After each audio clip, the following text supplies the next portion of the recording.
Ermənistanda keçiriləcək 7 iyun parlament seçkiləri təkcə bu ölkədə yox, bütövlükdə regiondakı proseslərin inkişaf xəttini müəyyənləşdirəcək. Bir tərəfdə Nikol Paşinyan, digər tərəfdə Robert Köçəryan və Samvel Karapetyanın çobanlıq etmək uğrunda mübarizə apardığı revanşistlər seçki proqramlarına istinadən onları şərti olaraq sülh və antisülh cəbhəsi adlandırmaq olar.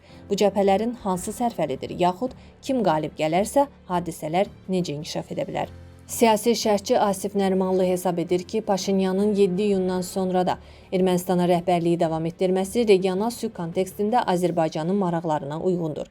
Belə ki, sülh gündəliyi davam etdiriləcək. Seçkidən sonra da Konstitusiyanın qəbulu ilə bağlı referendum keçiriləcək və Azərbaycana qarşı ərazi iddialarının yer aldığı mövcud konstitusiyadan imtina imkanı yaranacaq. Bakının tələbləri sırasında yer alan mövcud konstitusiyanın dəyişdirilməsi reallaşdıqdan sonra yekun sülh sazişi imzalanacaq. Regional kommunikasiyaların açılması çərçivəsində Zəngəzur dəhlizi işə düşəcək. Hətta Qərbi Azərbaycanlıların sülh şəraitində doğma yurdlarına, Göyçəyə, Zəngəzura və digər ərazilərə qayıdışı da real görünür. Bu gözləntilərin reallaşması, sülh prosesinin yekunlaşması, Ermənistanın mövcudluğunun saxlanılması, cəmi 100 il öncə Azərbaycan torpaqları hesabına süni şəkildə yaradılmış bu dövlətin süqut etmək risklərindən xilas olması baxımından da əhəmiyyətlidir.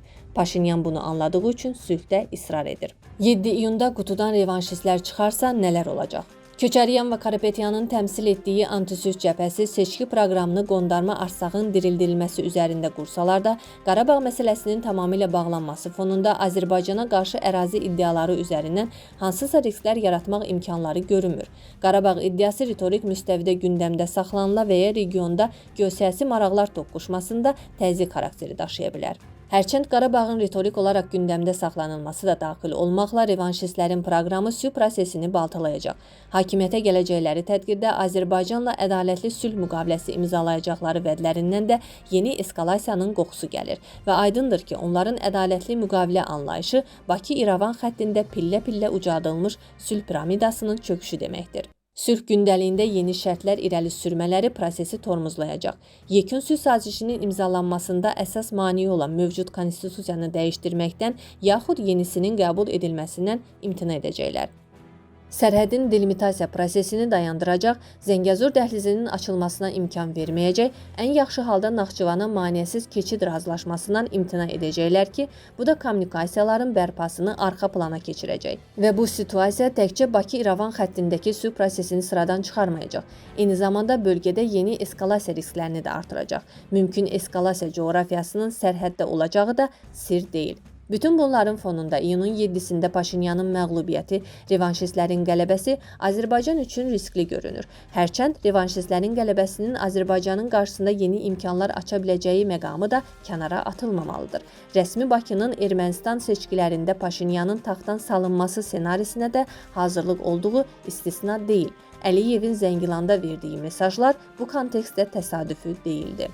Nə qədər ki, Ermənistan cəmiyyətində Azərbaycana qarşı nifrət hissi ilə yaşayan siyasi qüvvələr var, bir o qədər də biz ayıq olmalıyıq. Ermənistanın siyasi müstəvisində Azərbaycan xalqına, dövlətinə nifrətlə yaşayan kifayət qədər dairələr var və onlar hakimiyyətə gəlsə, bax o zaman Ermənistan xalqının başı dərddə olacaq. Prezidentin bu sözləri Ermənistan cəmiyyətinə mesaj xarakteri daşımaqla yanaşı, Azərbaycan rəhbərliyinin hadisələrin inkişafına adekvat ssenariyə malik olduğuna da əminlik yaradır. Əliyev məhz hadisələrin mümkün gedişatına istinadən revanşistlərin seçkidə qalib gələcəyi tədbirdə Ermənistan xalqının başının dərddə olacağı mesajını verirdi. Birincisi, revanşistlərin rəhbərlik edəcəyi Ermənistanın tərəfdaş siyasında ABŞ və Avropa İttifaqının Ukrayna bataqlığından çıxa bilməyən Rusiya və son müharibədə yarımcan olan İran əvəzləyəcək. Vaşinqton üçün kapital qoyduğu Zəngəzur dəhlizinin ümumilikdə sülh prosesinin sual altına düşməsi arzu olunmazdır.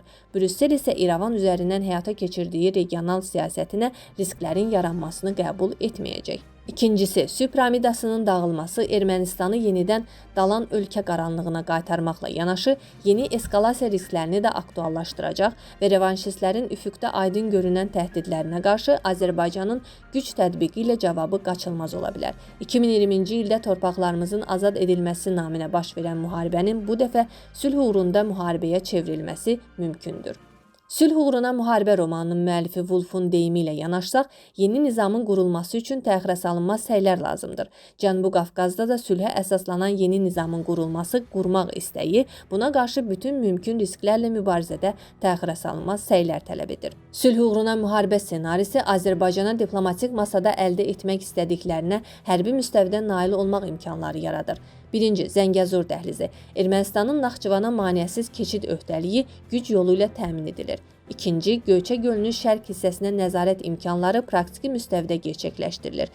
Bala Göyçəyə nəzarət edən ordumuzun üstün mövqeyi hədəfin olduqca asan olduğunu deməyə əsas verir. 3. Hadisələrin inkişafı 20-ci əsrin əvvəllərində ermənilərə verilən tarixi torpaqlarımızda ədalətin bərpa edilməsi, Ermənistanın cənubuna nəzarətin bərpa edilməsi perspektivini də yaradır. Bu senaridə ABŞ və Avropa Birliyinin sülhü təmin edən Azərbaycanın cəbhəsində yer alması gözləntisi daha böyükdür və belə görünür ki, Köçəryanın yaxud Karapetyanın revanşistlərin 7 iyun seçkilərində qalib gəlməsi Azərbaycan üçün arzu olunmazdan daha çox yeni imkanlar açan senaridir.